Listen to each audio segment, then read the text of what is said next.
네, 여러분 반갑습니다. 지금 우리는 자본 구조 이론, 그 중에서도 완전 자본 시장의 MM 이론에 대해서 공부하고 있습니다.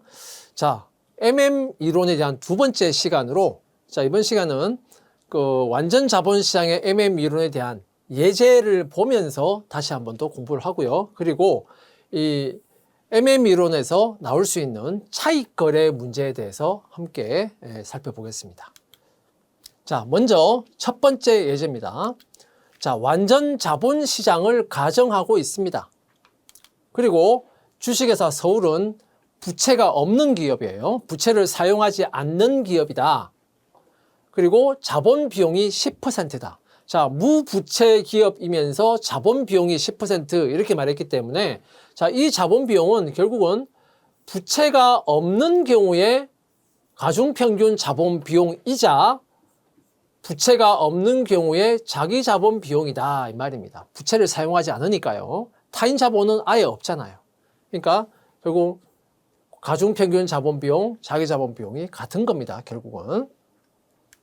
자, 주식회사 서울의 순영업 현금 흐름은 매년 50억 원이에요. 그리고 이 50억 원이 계속해서 반복적으로 무한대로 반복해서 나온다 이 말입니다. 그러니까 한마디로 현금 흐름의 특징이 무한연금이다. 자, 이렇게 이해하시면 되겠습니다. 자, 이 경우에 주식회사 서울의 기업 가치는 얼마냐? 자, 기업 가치는 자, 순영업 현금 흐름이 매년 50억 원이 반복되고 있으니까 자, 50억 원을 나누기 자, 가중평균 자본 비용인데 이 가중평균 자본 비용이 부채를 사용하지 않을 때 자기 자본 비용하고 같고 그것이 10%니까 0.1로 나눠주면 되겠습니다. 그러면 자, 기업 가치는 500억 원이 되겠다. 그러니까 주식회사 이 상황에서 주식회사 서울의 기업 가치는 500억 원입니다. 자, 이제 두 번째 예제로 들어갑니다. 자, 완전 자본 시장을 가정하고 있습니다. 주식회사 서울은 부채를 사용하지 않는 기업이다. 자본 비용 10%였다.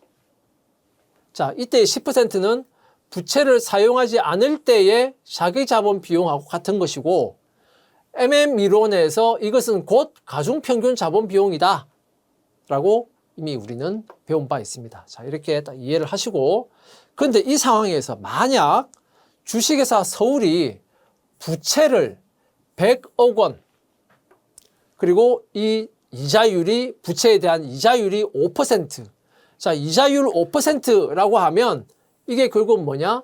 자, 타인 자본 비용이다. 이 말입니다. 타인 자본 비용이 바로 5%다. 이 말이죠. 그리고 부채 사용액이 100억 원이다. 사용하고, 자, 순영업 현금 흐름은 매년 50억 원으로 지속된다. 미래에. 그러니까 한마디로 현금 흐름의 특징이 무한연금의 형태 50억 원이 무한대로 반복 지속된다. 하는 겁니다. 매년 50억 원. 자, 이 경우에 주식회사 서울의 자기 자본 비용. 자, 여기서 말하는 자기 자본 비용은 이제 부채를 사용하게 되는 경우니까 부채를 사용할 경우에 자기 자본 비용을 구하라는 의미입니다. 그죠? 그 다음에 가중평균 자본 비용. 근데 이 MM 이론에서는 가중평균 자본 비용은 뭐하고 같다? 이거는 부채를 사용하지 않을 때의 자기 자본 비용하고 같다라고 했잖아요. 여기서 이미 10%라고 이미 답이 나와 있습니다. 그죠? 가중평균 자본 비용 그리고 기업 가치는 얼마냐? 자, 이렇게 물어봤습니다. 자, 완전 자본 시장 가정하에서 자, MM 이론에서는 기업 가치는 자본 구조하고 무관하다. 그래서 자본 구조 무관련 이론 이렇게 이야기했습니다. 그러니까 부채를 사용하지 않을 경우에 기업 가치하고 부채를 사용할 경우에 기업 가치는 순영업 현금 흐름에 변화가 있지 않는 한 기업 가치는 같다 이 말이에요. 그러니까 순영업 현금 흐름이 50억 원 같기 때문에 기업 가치가 달라질 이유가 없다 이겁니다. 그래서 기업 가치는 그냥 부채를 사용하지 않을 때의 기업 가치하고 같은 거예요. 그래서 순영업 현금 흐름 매년 반복된다. 50억 원 나누기 자 0.1 가중평균 자본 비용 0.1 하면 500억 원. 같다 이 말입니다. 기업 가치는 변하지 않는다. 자, 그런데 이 기업 가치 500억 원 중에서 아까 우리 그 재무 상태표를 생각해 보세요. 기업 가치가 자산 요 가치라고 했잖아요. 500억 원이에요. 그리고 부채가 100억이다 이렇게 말했습니다. 그러면 자기 자본 가치는 얼마일까요? 400억 원이겠죠. 당연히 이 같아야 되니까요. 그래서 자기 자본 가치는 400억 원이다 이거예요. 400억 원이다. 자, 그러면 S분의 B, S분의 B. S는 400, B, 부채는 100, 그러니까 4분의 1이죠. S분의 B, 부채 비율은 4분의 1이다. 즉 0.25가 부채 비율이 된다 이 말입니다. 자, 이해하시겠죠? 자, 그러면 이 상황에서 주식회사 서울의 가중평균 자본 비용은 사실 이 MM 이론에서 가중평균 자본 비용은 변화가 없다라고 했습니다. 부채를 사용하지 않는 경우에 자기 자본 비용하고 같다라고 했어요. 자기 자본 비용하고 같다. 즉 KEU하고 같다 이렇게 말했어요. 그것은 곧 10%다. 가중평균 자본 비용은 변화가 없습니다. 자, 그럼 부채를 사용할 경우 이제 핵심은 이거죠. 부채를 사용할 경우에 자기 자본 비용. 자, 구해보면 우리가 앞에서 이미 MM 이론을 정리하면서 이 식을 배운 바가 있죠. 자, 이걸 그대로 이용을 해봅시다. 부채를 사용할 경우에 자기 자본 비용 해보면 먼저 부채를 사용하지 않을 때의 자기 자본 비용 0.1, 10%입니다. 10%.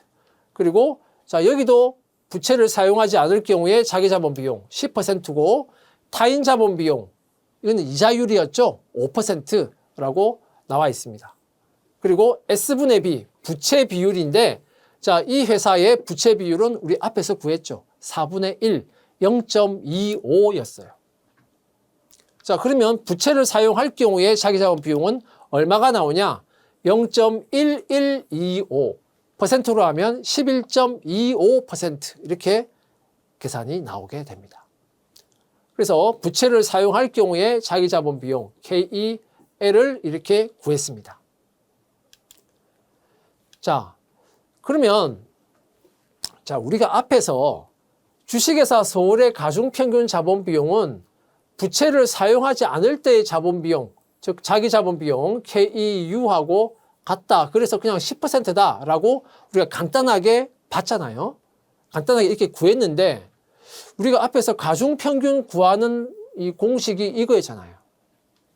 그죠? 타인 자본 비용하고 자기 자본 비용을 평균했다. 뭐로 평균했냐? 전체 자본 중에서 부채가 차지하는 비율, 전체 자본에서 자기 자본이 차지하는 비율로 이걸 가중치료해서 가중평균을 구했다. 자, 이게 가중평균 자본 비용이었죠.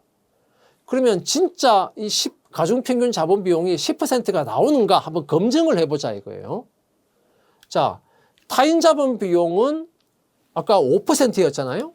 5%, 0.05. 그리고 이 B 플러스 S는 요거는 기업 가치 아닙니까? 기업 가치는 아까 500억이었죠. 요거는 500억이었고 그 중에 부채가 100억입니다. 그래서 5분의 1이죠. 5분의 1. 그 다음에 자기 자본 비용. 부채를 사용할 때 자기 자본 비용 앞에서 얼마 나왔죠? 0.1125가 나왔습니다. 그래서 자기 자본 비용 부채를 사용할 경우에 0.1125, 11.25% 그리고 B 플러스 S. 이거는 기업 가치니까 500억이고 이거는 자기 자본 가치니까 400억이겠죠. 그래서 5분의 4. 자, 이렇게 해서 가중평균 자본 비용 구해보면 몇 %가 나올까? 자, 계산할 필요도 없이 사실 10%가 나옵니다. 10%가 나온다. 그러니까 여기서 그냥 우리가 바로 10%라고 했던 거하고 결국은 같이 나오죠. 같이 나옵니다. 자, 이렇게 검증까지 해봤습니다. 자, 그러면 이제 그림으로 한번 그려보죠. 자, 가로축은 부채 비율, 세로축은 자본 비용. 자, 타인 자본 비용은 아까 몇 %였냐? 5%였습니다. 그리고 가중평균 자본 비용은 10%였죠. 가중평균 자본 비용은 10%. 자, 요것은 이 10%는 부채를 사용하지 않을 때, 부채 비율이 0일 때의 자기 자본 비용하고 같다라고 했습니다. 그리고 자, 부채를 사용할 경우에 자기 자본 비용은 그럼 얼마가 되냐? 자, 부채를 사용할 경우에 자기 자본 비용은 이렇게 우상향하는 직선 형태로 나온다 그랬습니다. 자, 부채 비율은 지금 현재 4분의 1이었죠. S분의 B 4분의 1, 0.25였습니다. 4분의 1일 때 그러면 여기 요거는 얼마일까요? 0.1과 0.05의 차이죠. 그럼 0.05입니다. 그 다음에 이 부분은 자 0.05에 대해서 S분의 B 0.25니까 계산해 보면 0.015입니다. 그러니까 요만큼은 0.1이죠. 요만큼은 0.1 그리고 요만큼은 0.0125 그래서 결국은 합산하면 자 이때의 자기 자본 비용은 0.1125 즉 11.25%가 나온다 이 말이에요. 자, 이렇게 그림으로 우리가 표시할 수 있습니다. 그림으로 표시할 수 있습니다. 그러니까 이 부채를 사용하지 않을 때의 자기 자본 비용은 0.1인데 부채를 사용하게 되면서 그 불리한 효과가 0.0125 그러니까 1.25%만큼 자기 자본을 상승시키는 불리한 효과가 나타나서 그래서 최종적으로 자기 자본 비용은 0.1125가 된다 이 말이에요. 자, 이게 부채 사용에 따른 불리한 효과를 의미하는 것이다. 자기 자본 비용의 상승 효과, 불리한 효과를 의미하는 것이다 이 말입니다. 자, 그다음에 기업 가치는 부채 비율이 몇 %가 되든 부채를 사용하든 부채를 얼마나 사용하든 상관없이 기업 가치는 영향을 받지 않는다. 자본 구조에는 영향을 받지 않는다. 이 회사의 경우에는 기업 가치가 얼마였냐? 500억이었습니다. 부채를 0을 써도 4분의 1이 부채 비율이 되어도 기업 가치는 500억 원으로 변하지 않는다는 거예요. 자, 이제 세 번째 예제입니다. 이 세 번째 예제는 MM 이론에서 나올 수 있는 차익거래에 대한 내용이에요. 차익거래. 자, 한번 같이 보면서 MM 이론에서 나올 수 있는 차익거래에 대해서 같이 한번 공부를 해보겠습니다. 자, 완전 자본 시장을 가정합니다. 자, 이 상황에서 주식회사 서울하고 주식회사 부산은 업종이 동일하고 동일한 경영 위험을 가지고 있어요. 한마디로 영업상의 위험은 똑같다 이 말입니다. 자, 주식회사 서울과 부산의 영업이익은 그래서 1,000원으로 동일합니다. 영업이익이 동일해요. 자, 여기서는 그냥 영업이익이라고 지금 말하고 있는데 이건 좀 더 정확하게 말하면 영업현금 흐름을 말하는 거예요. 순영업현금 흐름을 말하는 겁니다. 순영업현금 흐름을 말하는 거예요. 근데 이제 순영업현금 흐름과 영업이익이 동일하다는 것은 결국 정확하게 말하면 감가상각비가 제로이기 때문에 제로인 경우 감가상각비가 제로인 경우는 영업이익이나 순영업현금 흐름이나 같아요. 그래서 일단 영업이익은 그냥 순영업현금 흐름이다. 이렇게 여러분들 이해하시고 자 감가상각비가 제로다. 제로인 경우다. 자, 이렇게 이해를 해 주시기 바랍니다. 그냥 간단하게 영업이익 이렇게 표현을 하고 있어요. 자, 주식회사 서울은 무부채 기업. 자, 부채가 제로인 기업입니다. 그래서 자기 자본 가치가 5,000원이에요. 근데 주식회사 부산의 경우는 부채를 2,000원만큼 사용하고 있어요. 그리고 그 부채의 이자율은 10%입니다. 그리고 자기 자본의 가치는 4,000원이에요. 자, 주식회사 이런 상황에서 주식회사 부산의 주주는 어떠한 거래를 하고 그 거래로 인해서 얼마의 이익을 획득할 수 있느냐. 자, 이걸 구해보라는 거예요. 자, 그러면 이 문제를 정확하게 우리가 파악을 해봐야 되겠죠? 문제를 정확하게 파악을 해봐야 주식회사 부산의 주주가 어떤 거래를 해야 이익을 얻을 수 있는지 하는 것을 우리가 볼 수 있겠죠. 한번 문제를 좀 더 정확하게 파악을 해보자. 자, 완전 자본시장 가정이라면 기업 가치는 자본 구조, 부채를 얼마나 사용하는지 여부하고는 무관하다라고 했습니다. 완전 자본시장 가정에서. 그렇다면 주식회사 서울의 기업 가치하고 주식회사 서울의 기업 가치를 일단 구해봐요. 그럼 주식회사 서울의 기업 가치는 부채 가치하고 자기 자본의 가치의 합인데 부채가 지금 0이니까 자기 자본 5,000원이라고 했잖아요. 그러면 주식회사 서울의 기업 가치는 5,000원입니다. 주식회사 부산의 기업 가치는 부채를 2,000원만큼 사용하고 있고 자기 자본의 가치가 4,000원이기 때문에 기업 가치가 6,000원으로 나와요. 자, 그런데 주식회사 서울과 부산은 영업이익이 똑같잖아요. 그죠? 그렇다면 뭔가 이상하죠? 완전 자본시장이라면 순영업 현금 흐름이 같을 때 자본 구조에 따라서, 즉 부채를 얼마나 사용하느냐에 따라서 기업 가치는 달라지지 않는다. 똑같아야 한다. 자, 이렇게 배웠는데 그런데 지금 다르죠.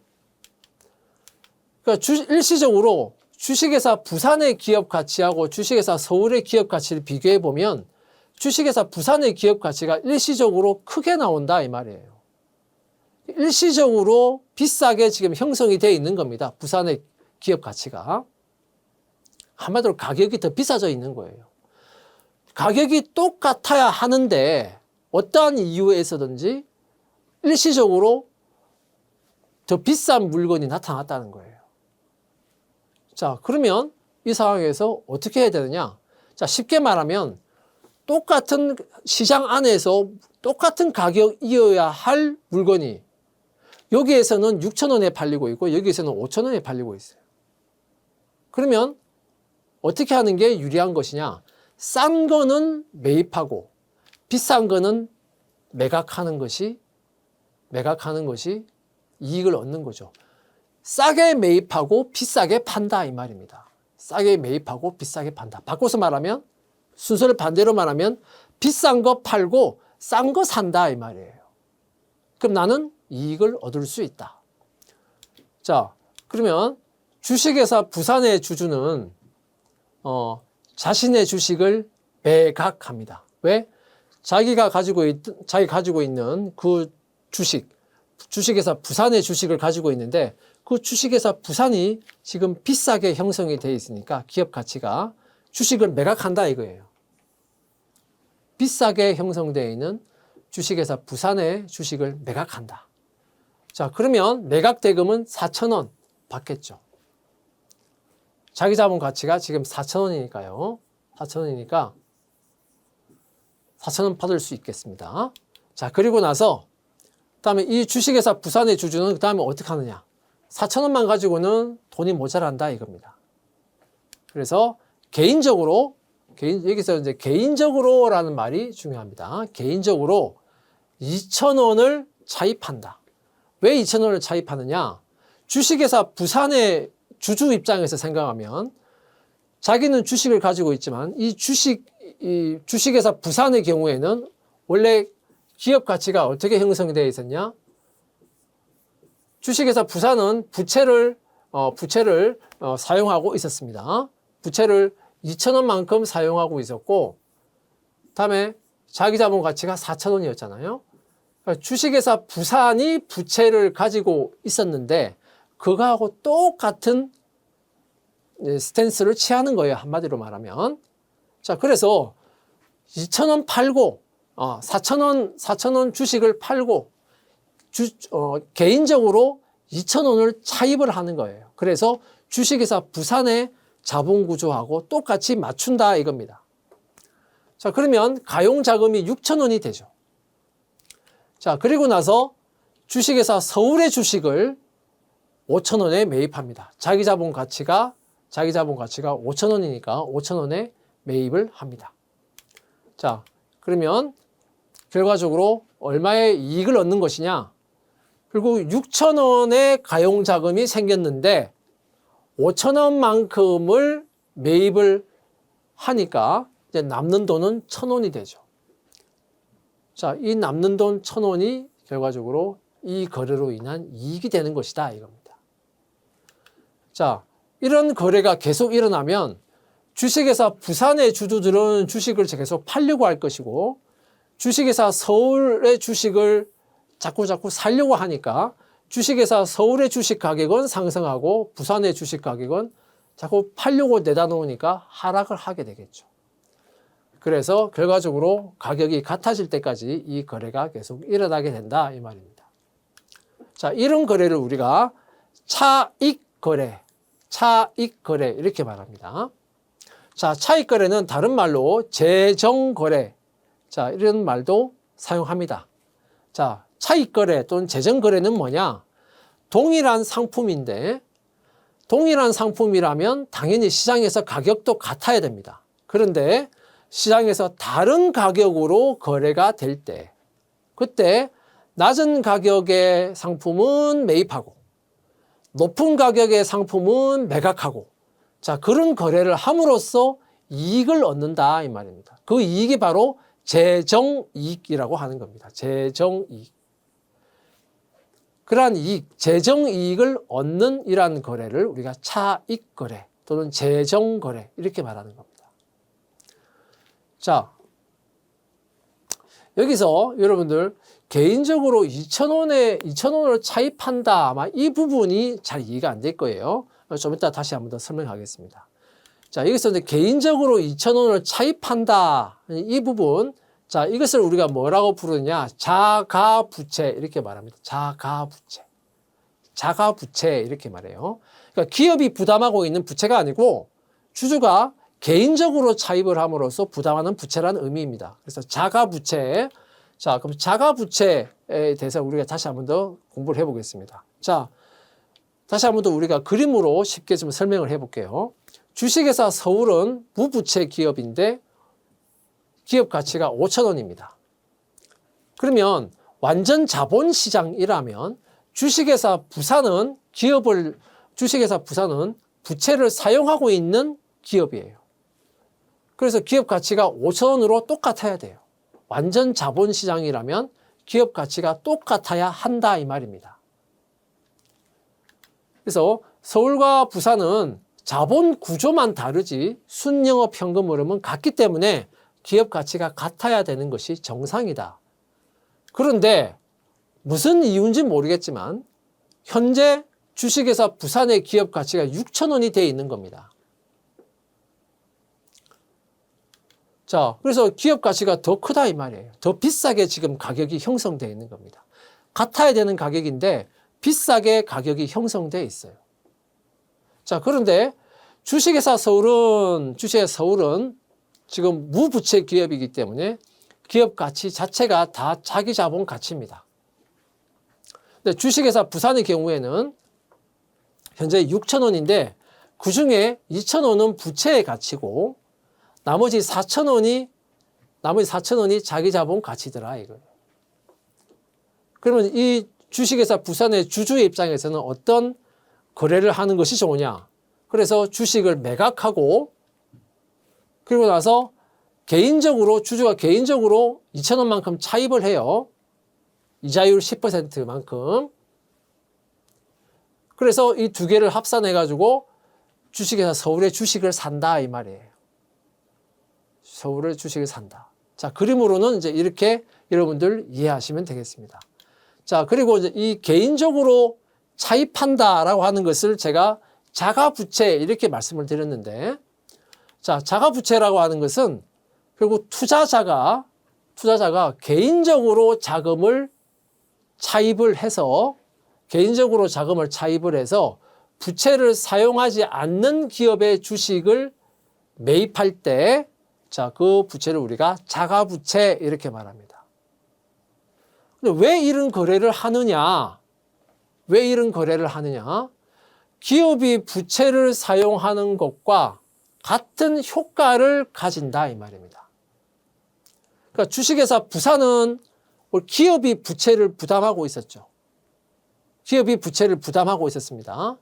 그리고 이 주식회사 부산의 주주는 주식을 팔면서 개인적으로 차입을 하잖아요. 그래서 주식회사 부산이 부담하고 있던 그 부채를 개인적으로 이제 부담을 하게 된다 이 말입니다. 왜 그런 거래를 할까? 자, 그렇게 해도 미래의 현금 흐름은 똑같더라. 동일한 효과가 있더라. 동일한 효과라고 하는 것은 그 기업이 부채를 부담하나, 부산의 주주가 개인적으로 부채를 부담하나, 주주의 입장에서 미래의 현금 흐름의 효과가 똑같다 이 말입니다. 미래의 현금 흐름의 효과가 똑같다. 자, 미래의 현금 흐름 효과가 똑같다는 게 무슨 말인지 좀 이따 그림으로 설명하겠습니다. 자, 기업의 결국 이렇게 되면 기업의 레버리지, 부채를 개인의 레버리지가 대체하게 되는 거죠. 자, 그래서 이거를 자가부채 이렇게 말합니다. 자가부채. 자, 미래의 현금 흐름, 주주의 입장에서 미래의 현금 흐름이 똑같으면 미래의 현금 흐름의 현재 가치가 바로 지금의 가치 아닙니까? 그럼 미래의 현금 흐름이 같으면 지금의 가격이 같아야 돼요. 근데 지금의 가격이 다르죠. 그것 때문에 내가 1,000원의 이익을 얻는다 이거예요. 나는 지금 1,000원의 이익을 얻는데 효과는, 현금 흐름의 효과는 똑같더라. 그럼 당연히 지금 그 이익을 얻어야죠. 자, 이게 무슨 말인지 그림을 한번 보겠습니다. 주식회사 부산의 주주 입장에서 한번 봐요. 기존의 부산의 주주는 어떤 형식이었냐? 회사에서 영업이익이 이렇게 1,000원이 있으면, 영업이익이 1,000원이 있으면 영업이익을 가지고 먼저 누구한테 돈을 줘야 되냐? 채권자한테 돈을 먼저 줘야 돼요. 뭐를? 이자를. 영업이익 가지고 이자를 먼저 지불합니다. 채권자한테. 그러니까 2,000원, 부채 금액 2,000원이고 이자율 10%이니까 당연히 채권자한테 이자를 먼저 줘요. 영업이익 가지고. 그러면 나머지 이제 영업이익에서 이자 주고 나서 나머지 남은 게 얼마냐? 800원이죠. 그게 누구 거냐? 그게 주주 거예요. 주주한테는 800원이 돌아가는 겁니다. 800원이 돌아가는 거예요. 그런데 그러면 이제 앞에서 자, 그런 차익 거래를 하고 나서 그러면 그때는 어떻게 되냐? 이제는 주식회사 서울의 주주가 되어 있잖아요. 주식회사 서울의 주주가 되어 있습니다. 자, 주식회사 서울의 주주가 되어 있다. 그러면 영업이익은 같잖아요. 부산이나 서울이나. 그럼 영업이익 1,000원인데 주식회사 서울은 부채를 전혀 사용하지 않고 있기 때문에 이거 전체가 다 주주 거예요. 주주한테 1,000원의 현금 흐름이 있습니다. 현금이 들어와요. 그런데 이 주주는 개인적으로 2,000원만큼을 차입을 했잖아요. 개인적으로 2,000원만큼을 차입을 했고 부채를 부담했고 그에 대해서 10%의 이자를 당연히 부담해야 되죠. 그래서 주주한테 1,000원의 현금이 들어왔는데 거기에서 이자가 200원이 나가게 됩니다. 그러면 결과적으로 주주한테 남는 현금 흐름은 얼마? 800원이죠. 그러면 주식회사, 이 주주의 입장에서 보면 주식회사 부산의 주식을 가지고 있든 주식회사 서울의 주식을 가지고 있든 미래의 현금 흐름으로 보면 800원 똑같다 이 말입니다. 미래의 현금 흐름을 보면 똑같아요.